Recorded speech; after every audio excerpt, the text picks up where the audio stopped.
tagumpay na naidaos ng pinagsanib na puwersa ng 6th Special Forces Battalion at ng Sulu Police Provincial Office ang pagbibigay ng training sa mga Barangay Peacekeeping Action Teams o BIPAT ng Barangay ng Anuling at sa Barangay ng Gandasuli sa munisipalidad ng Patikul, Sulu.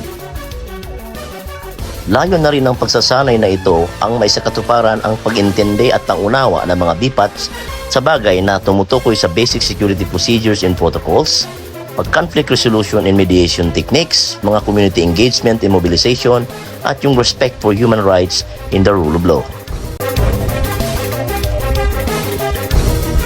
Kasama rin sa training package ang pagtuturo ng proper use and execution of handcuffing techniques na kung saan bawat mga participants o BIPAT ay tinuturuan kung paano ang tamang paggamit nito na sumasang-ayon sa pagrespeto ng karapatang pantao ng kriminal man o akusado. Inaasahang gugugol ng 8 araw ang nasabing pagsasanay ng mga Barangay Peacekeeping Action Teams na nag-umpisa nung araw ng Miyerkules, August 21 at ito'y matatapos na inaasahan ng August 30 taong 2024.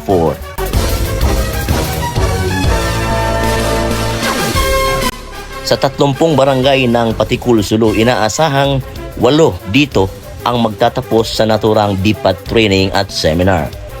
Kasama na ang mga lugar na nagbabalik barangay, katulad ng Barangay Lati, Barangay Tugas, at Barangay Kabuntakas.